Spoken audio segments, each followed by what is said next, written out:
बनाया कि अभी गाड़ी में गियर बेहोश करके नहीं लिया पटरिया का बड़े रेलवे स्टेशन पे, तो भी पीटा था खूब पीटा भी। फिर मतलब कि 2 जना मेरे साथ का भी चोद दिया भी पीरा शायद बड़ने बेर कौन सा चोद दिया है ना। और फिर उन मतलब दारू छिड़के जी अच्छा भरवा मतलब कपड़ा कुपड़ा मार भी बोतल बातल दे दार अच्छा दारू छिड़के जी कमाड़ा भी कमाड़ा 3 तो बियर और 1 आधी बोतल आरएस की, क्योंकि आरएस की बोतल के तो सीढ़ा ज्यादा है। और फिर हाँ, और फिर चलती ट्रेन के सामने मतलब यहाँ फेंक दिया साला ने कि ये इस तरह के गिरोह से जुड़ा हुआ है, जो कि खुद ऑडियो के अंदर बोल रहा है कि मेरे तो पीछे बहुत बड़ा बड़ा लोग जो मार फर्क कौन पड़ा लोगों से, कि उसको कोई भी मना नहीं करे। जो अपराध कर रहा है, चाहे वो किसी से पैसे मांगे, चाहे किसी से यौन शोषण करे, किसी लड़की को छेड़े, तो वो बिंदास से कोई उसको मना नहीं करना चाहिए। अब इसको चलती ट्रेन के सामने फेंक दे, ये सुसाइड तय हो जाएगा। जो तो पढ़ रहा है लैंड भी हिसाब से कांस्टेबल से लेकर आईजी तक ये पढ़ा हुआ है कि कैसे इस पीड़ित परिवार के शोषण को दबाना है। हमने एसपी साहब को जब अवगत करवाया तो एसपी साहब खुद बोल रहे हैं बात कि ये तो सुसाइड केस है। और मैं तो विधानसभा में बैठे उन लोगों से भी कह रहा हूं कि जो व्यक्ति अजय मेघवाल की बात नहीं करेगा तो हम विधानसभा को भी शांति से चलने नहीं देंगे। Rex pipes and cables presents Jhalko Sikar. Ram Ram ji मुख्य झलको सीकर पर थारो बहुत बहुत स्वागत है। फिलहाल मैं हूँ नीम का थाना के अंदर, और भाई नीम का थाना के अंदर जो कोर्ट है भी के सामने ही धरनो प्रदर्शन चल रहा है। बात अभी की कोनी है, बात है कुछ महीना पहले की, अप्रैल की बात है। और बताया जा रहा है कि भाई लड़की के भाण के साथ में छेड़छाड़ हुई ही, और जब भाई बाका घेरा बोल बन गयो तो भाई को मर्डर है वो कर दियो गयो है। अगलो पक्ष तो बोल रहे हैं कि भाई जो प्रशासन है वह तो बोल रहे हैं कि भाई सुसाइड है, पर नहीं, जो परिवार का लोग ही वह बोलन लाग रहे हैं कि सुसाइड नहीं, टोटल पूरा के मामलो है वो आपा जानागा। और भाई अभी न्यायालय के सामने सब लोग ही भाई जा खड़े ही, और भाई धरना पर बैठे तो अभी तो ये सब लोग खड़े हुए ही, और आप बातचीत करांगा जानागा भाई पूरा मामलो के हो के बात नहीं ही, टोटल आपा जानकारी आसु प्राप्त कर से और कड़े तक इनको प्रोसेसर है वो पहुंचे हैं। हाँ जी, राम राम साहब। राम राम जी। क्या नाम आपको? मेरा तो संदीप यादव है। हाँ, और आप? गीगराज जोड़ली, सामाजिक कार्यकर्ता, राजस्थान। ठीक है गिगराज जी। तो गिगराज जी आप यहाँ बात करें तो यो मामलो है मावंटा को पूरी बात के है, पहले तो आप पूरी बात बताओ कि भाई यह बात है, और भी के बाद मजे भाई अब बात मर्डर तक पहुंचा है। ये अप्रैल महीने की बात है, 2025। एक लड़का है अजय बलाई, उनके पिताजी ये हैं भूतपूर्व सैनिक रामसाय जी। अच्छा। इनके बेटी है बड़ी फौज में। हाँ, पहले फौज में थे। इनके बड़ी सारी बेटी है, तो बेटी के साथ शोएब छेड़छाड़ करता है, नाबालिग बच्चे उसके साथ छेड़छाड़ करता है। शोएब जो इस घटना में अपराधी है, शोएब बदमाशी करता है, तो अजय कहता है मेरी बहन को तू क्यों छेड़छाड़ कर रहा है, उसको समझाता है। शोएब माउंडा का है, तो कहता है कि भाई तू मेरी बहन के साथ ये क्यों कर रहा है, तू छेड़छाड़ अश्लील हरकतें क्यों कर रहा है, तो वो कह रहा मैं तो ऐसे करूंगा। इस बात को लेकर कोई छोटी मोटी तू मैं हुई, और शोएब के घर वालों को फिर इस परिवार ने बताया कि आपका लड़का जो इस तरह से मेरी बेटी को छेड़छाड़ कर रहा है, तंग कर रहा है, तो उस लड़के ने दिल से ले ली इस बात को। अजय का मौका देखने लग गया कि कैसे अजय को मैं निपटाऊं, कैसे खत्म करूं अजय को, ये इसमें रही। अजय आपको खुद को बेटो? अजय इनके बेटे हैं, बड़े बेटे हैं जिनकी 24 साल उम्र है, और अच्छा लड़का था। उसकी पुलिस के अंदर जॉब भी आ गई थी, गुजरात पुलिस में उसकी जॉब भी आ गई थी। बहुत ब्रिलियंट लड़का था, पढ़ाया इन्होंने बहुत मेहनत करके उनको। अब हुआ क्या, उसी टाइम पे एक दिन आके बात क्यों बढ़ी कि भाई खत्म करूं बच्ची के लिए ना, भाई बच्ची को छेड़ने से मना क्यों किया, तेरी मेहनत क्या होगा, चुपचाप शोषण कर। और अजय अच्छा लड़का है, शोएब इस तरह के ग्रुप से जुड़ा हुआ है, तो उसको ये चाहिए कि उसको कोई भी मना नहीं करे। जो अपराध कर रहा है, चाहे वो किसी से पैसे मांगे, चाहे किसी से यौन शोषण करे, किसी लड़की को छेड़े, तो वो बिंदास से कोई उसको मना नहीं करना चाहिए। दूसरा ये है, पहले भी इसके ऊपर मुकदमे हैं। दूसरी बात यह है कि ये इस तरह के गिरोह से जुड़ा हुआ है, जो कि खुद ऑडियो के अंदर बोल रहा है कि मेरे तो पीछे बहुत बड़ा बड़ा लोग जो मार फर्क कौन पड़ा लोगों से, ये तो कीड़ा मकोड़ा जो उनके शब्द ये हैं ऑडियो के अंदर, ये तो कीड़ा माटी बराबर से भाई इस बड़ा बड़ा मामला कर चुका है, मैं घर के मायने में बंदूक दाब रखा जा बिन काट मैं सल्टा छू, ऐसी बात उस ऑडियो के अंदर बोल रहे हैं। फिर क्या हुआ, उसी टाइम पे उसको निकाल लिया गया घर से, खिड़की से निकाला गया, और खिड़की के माय से निकाल कैंपर में डालो, कैंपर ले जा पटरियों के पास ले गए। फिर वहां पर उसने खिड़की में आका घर की खिड़की है, और बिन खिड़की ने वो अच्छा जाने, क्योंकि उठ बैठ पहले दोनों के बीच में जे आता जाता। फिर भी बात जब लड़की के लिए छेड़ दी। शोएब और अजय, हाँ, अजय और शोएब दोनों दोस्त तो नहीं थे, लेकिन उठ बैठ थे, गांव के लोग थे, आते जाते थे, एक दूसरे को अच्छे से जानते थे। ये रहा पड़ोसी, हाँ, तो उठ बैठ तो ही उठ बैठ थी, और उठ बैठी तो फिर इनके घर को भी जानता था, तक पहुंची, इनके घर को भी जानता था, कि घर में कौन सी खिड़की है, किधर दरवाजा है, किधर कुंडी है, तो ये सारी चीज़ उसने देख रखी थी। फिर उसने मौका देखा कि वो कहाँ सोता है, कैसे उसको रात को उठाऊंगा, फिर उसने उसको वहाँ से रात को उठाया। और इसमें और भी अन्य लोग भी उसके साथ में थे जो उसका नाम बोल रहा है। 10-15 लोगों का ये गिरोह है, बड़ा गिरोह है। अप्रैल में कितनी तारीख की बात है? ये है 22 अप्रैल। 22 अप्रैल। हाँ 22 नाइट अप्रैल में। की। हाँ ले गए। फिर दूसरे दिन बॉडी मिली। पता चला घर परिवार तो सारा टेंशन में आ गया, बड़ा जवान बेटा खत्म हो गया कि भाई इस तरह की घटना कैसे हो सकती है। बॉडी कहाँ मिली? बॉडी पटरी के पास में मिली, क्योंकि ये रणनीति थी ना। उसको उठाया, वहां से ले जाकर उसको पटरी के पास में, फिर ऑडियो में बोल रहा है, आप सुनेंगे, अजय को शराब नहीं पीता था, शराब ऊपर जाती है, डाली जाती है, बदबू उसमें से बहुत सारी है, इसलिए इसके अंदर आरएस शराब का आधा वो डाला जाता है। 3 बोतल शराब की उसके ऊपर डाली जाती है, खाली शराब की बोतल अजय के गुप्तांगों में डाली जाती है। इसके बाद में वो लोग उसका यौन शोषण करते हैं, कुकर्म करते हैं। 2-3 लोग अधमरे व्यक्ति के साथ, अजय के साथ में, सैनिक के बेटे के साथ में यौन कुकर्म करते हैं, गुप्तांगों में शराब की बोतल डालते हैं। और फिर ऐसा है कि किसी को पता नहीं चले, शराब की बोतल हमने डाली दी, इसके ऊपर बदबू आने लग गई, कपड़ों में शराब की बदबू होगी, अब इसको चलती ट्रेन के सामने फेंक दे, ये सुसाइड तय हो जाएगा। ये करके मामले को रफा दफा कर दिया। ऑडियो आने के बाद ये मामला खुला है और प्रशासन बेशर्म हो रहा है इतना। पुलिस को ऑडियो मिल गया। इस मामले में हमने एसपी से नीचे से लेकर ऊपर तक सब अधिकारियों से बात की। सारों ने जो तो पढ़ रहा है लैंड बी हिसाब से, कांस्टेबल से लेकर आईजी तक ये पढ़ा हुआ है कि कैसे इस पीड़ित परिवार के शोषण को दबाना है, किस तरह से इस लड़के के मर्डर को दबाना है और सुसाइड बनाना है। आपको नाम की है? मेरा नाम राम सहाय है, बीएसएफ से रिटायरमेंट हूँ मैं। राम सा जी राम सहाय। यहाँ से राम साहब जी, बात बताओ कि भाई आपन को फोन आवा है, कहीं पता लगा कि भाई थारे बेटा की डेड बॉडी? मेरे को राजू कुशला ने रात 2:30 बजे फोन किया कि भाई आपकी मोटरसाइकिल कहाँ है, तो मोटरसाइकिल बोला आपकी वहाँ अपने फाटक के पास खड़ी हुई है। तो वहीं पे पुलिस की गाड़ी खड़ी हुई थी और पुलिस वाले खड़े थे। जब मैं वहाँ गया तो वहाँ पे यानी डेड बॉडी कंक्रीट है, वो कंक्रीट के साथ में वो पड़ी हुई थी। जैसे ही मैं देखा, मैं थोड़ा उसके बाद फिर उसको जब पोस्टमार्टम के लिए लेके आए, या नीम का थाना लेके या पोस्टमार्टम कराया, उसके दौरान सरपंच को मैं मना किया, मैं सिग्नेचर नहीं करूंगा जब तक वो पार्टी नहीं आ जाती है, वो छानबीन के लिए गई हुई है। लेकिन उसने बोला, पार्टी जो मेरे गांव के आदमी थे वो गए थे देखने के लिए वहाँ कि क्या स्थिति है। लेकिन सरपंच मेरे को बोला, मतलब क्या ने देख मान गया कि जो जगह को अच्छा बॉडी मिली थी, जहाँ बॉडी मिली थी, तो उसका वहाँ जाने के बाद में ये जबड़ा तोड़ा हुआ था, तो वहीं पे मिला, जो दोनों पटरी है, पटरी के बीच में जबड़ो तोड़ा तो ये टूटा हुआ था, वो वहाँ दांत मिले थे। तो अगर एक्सीडेंट होगा तो वो बाहर फेंकते हैं, लेकिन वो वहीं पे ब्लड पड़ा हुआ था, वहीं पे ही उसके दांत पड़े हुए थे। कोई शरीर को पार्ट भी कटेड़ो ना, कोई अंग नहीं कटा हुआ था।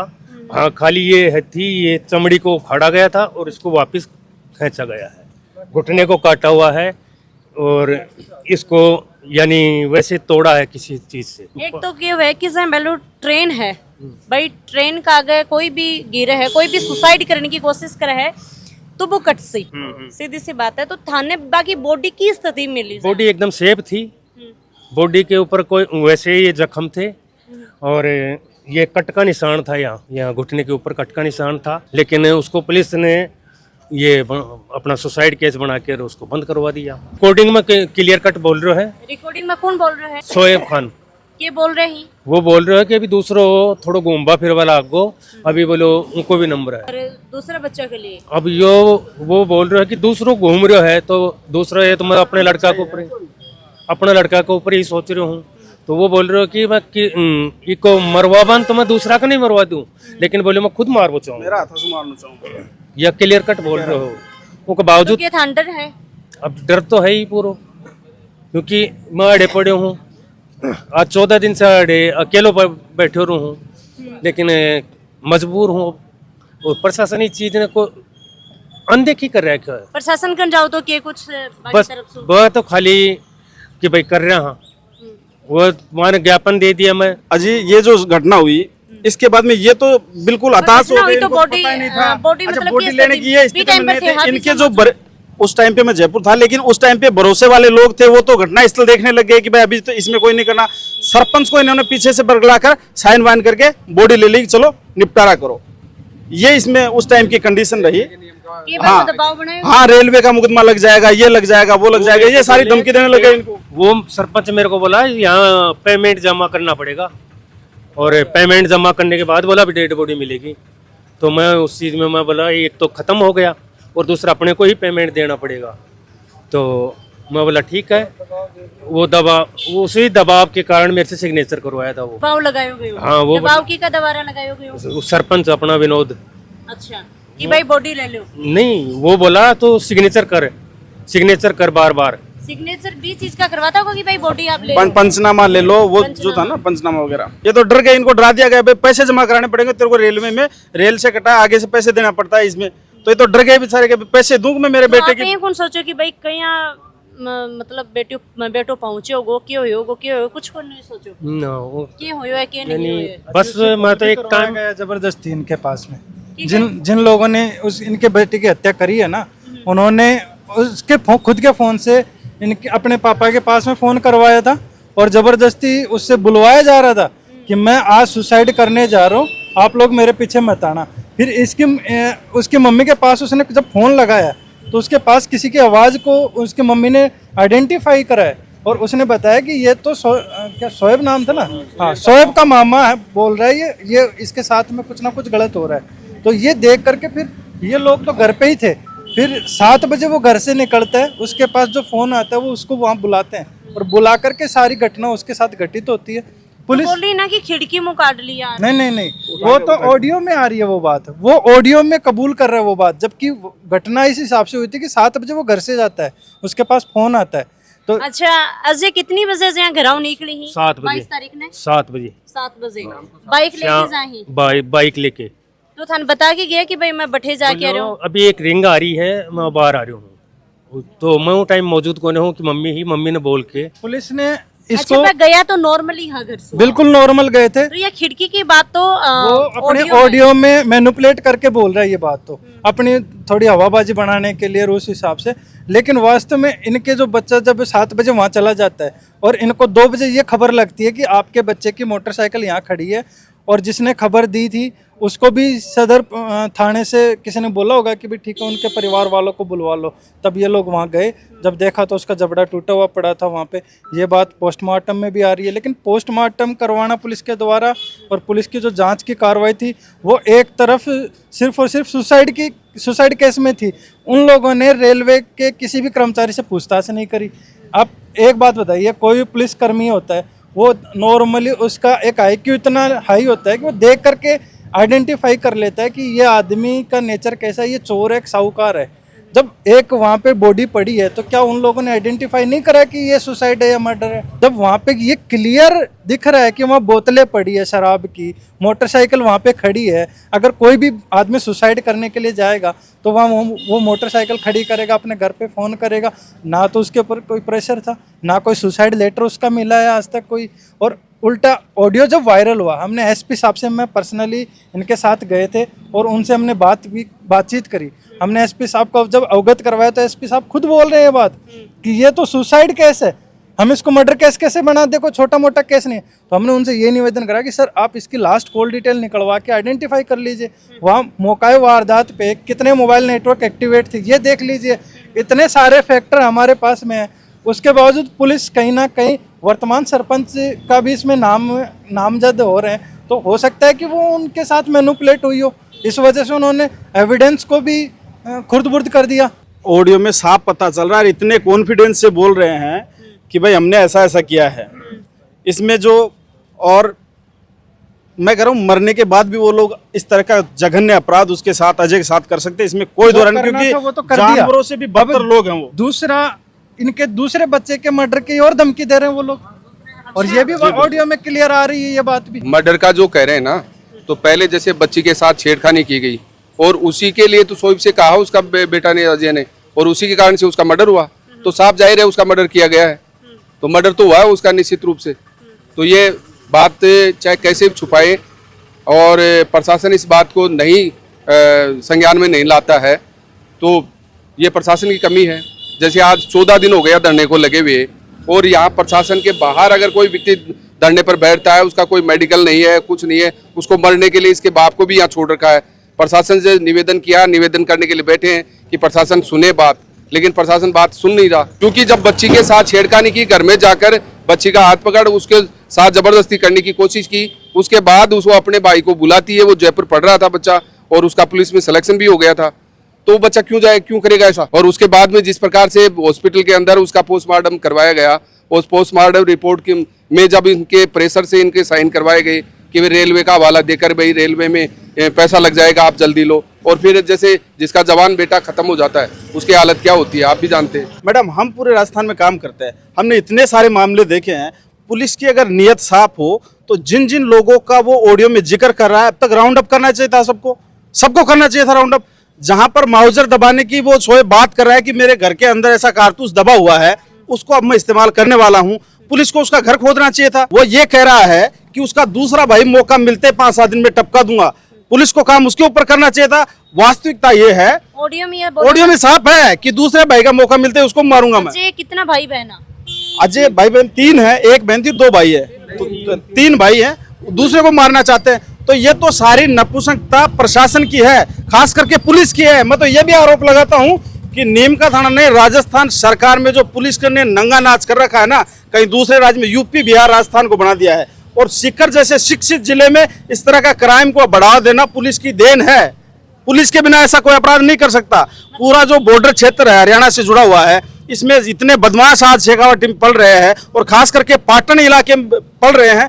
प्रशासन को शर्म नहीं आती। यहाँ पर जमे बैठे हैं एडिशनल एसपी साहब, डिप्टी, इतने दिनों से इनको पता है कि किसकी नब्ज कहाँ है, इसके बावजूद काम नहीं कर रहे। सारे अवैध काम कर रहे हैं, माइनिंग का अवैध काम कर रहे हैं, रोज डंपरों से दब दब के लोग मर रहे हैं। और सबसे बड़ी बात है, 14 दिन हो गया इस धरने पर बैठे हुए। यहाँ के विधायक साहब आदरणीय सुरेश मोदी जी, प्रेम सिंह जी बाजौर बड़े भामाशाह बनते हैं, दुख सुख नहीं जाना आज किसी ने। जो सफेद शर्ट पहन के चुनाव के टाइम पे आते हैं, कोई अभी तक नहीं आया। हमने 8 तारीख का कॉल दिया है, 8 तारीख को हम नीम का थाना बंद करेंगे और बड़ी दमखम के साथ प्रशासन को भी हम पूछेंगे। और मैं तो विधानसभा में बैठे उन लोगों से भी कह रहा हूं कि जो व्यक्ति अजय मेघवाल की बात नहीं करेगा तो हम विधानसभा को भी शांति से चलने नहीं देंगे, क्योंकि किसी भी शोषित पीड़ित के साथ अन्याय हो ये हमें बर्दाश्त नहीं है। उनको पकड़ा जाना चाहिए। बहुत मुकदमे दर्ज हैं जिन आकाओं के हाथ हैं उनके ऊपर, उनको गिरफ्तार किया जाना चाहिए, चाहे वो सरपंच रहे चाहे वो पार्षद रहे। मत अगर पर्दे के पीछे अगर सुरेश मोदी और प्रेम सिंह बाजौर भी इस मामले में अगर मदद कर रहे हैं तो नीम का थाना की जनता शांत नहीं बैठेगी इस मामले में। समझ सबको नाम ले रहे हो, थाने क्यों लाग रहे हैं कि मैं मदद कर रही हूँ? भाई मैं जनप्रतिनिधि यहाँ से हूँ, मेरे राज्य में कोई करके दिखा, खाल निकाल लो एक दिन के अंदर। कलेक्टर बैठे तो तरीके से बैठे, कोई डिप्टी अगर वहां पर लग रहा है, एसएचओ लग रहा है ना, तो उसको पता रहे कि कैसे काम किया जाता है, जनता के शोषण के लिए नहीं। मैं मेरे पोचे भारी करवाने के लिए अधिकार नहीं लगाऊं, पता चले कि कैसे काम किया जाता है विधानसभा के अंदर। इतनी बड़ी चोरी हो रही है, तुम्हारे मारे जा रहे हैं तुम्हारी विधानसभा में, बस की बात नहीं है कि आरोप नहीं लगा तो क्या करेंगे। 8 तारीख तक बाढ़ देख रहे हैं, जहाँ बाद में पुतला भी फूका जाएगा और फिर 100 मीटर दूर जाए आदरणीय सुरेश मोदी जी को भी और प्रेम सिंह जी बाजौर कोई मारे सगा को नहीं, मान कोटा चुनाव कौन लड़नू, इलाज सबको करांग, कोई जनता के साथ में गलत कौन बदा, साफ है। अड्या का नेता लोग ही, विधायक जी ही बात तक भी पहुंचना चाहिए और एक बार बैठ की पूरी बातचीत है वो भी करनी चाहिए। यो मामलो है मामडा को। और साथ में ही मैं बता दूं कि भाई उच्च अधिकारी तनी या वीडियो पहुंचनी चाहिए, प्रशासन तक पहुंचनी चाहिए और भाई कार्रवाई है बा करनी चाहिए। दूध को दूध और पानी को पानी होना चाहिए। और भाई खुद मतलब अजय का जो पिताजी ही वह बीएसएफ महा देश की बस रक्षा करी, देश की बस सुरक्षा करी, बस सीमा पर खड़ा रिया और आज वह धरना पर बैठे ही क्या के लिए अपना बच्चा की न्याय के लिए वह बैठे ही और बाकी कोई भी सुनवाई है बा होन कौन लाग रही है। 14 दिन से जो धरना प्रदर्शन है वो चालन लाग रहा है, तो आगे तक यो वीडियो पहुंचना चाहिए और भाई नेता लोग ही, प्रशासन ही बाकी आँख है बा खुलनी चाहिए। राम राम सा, धन्यवाद।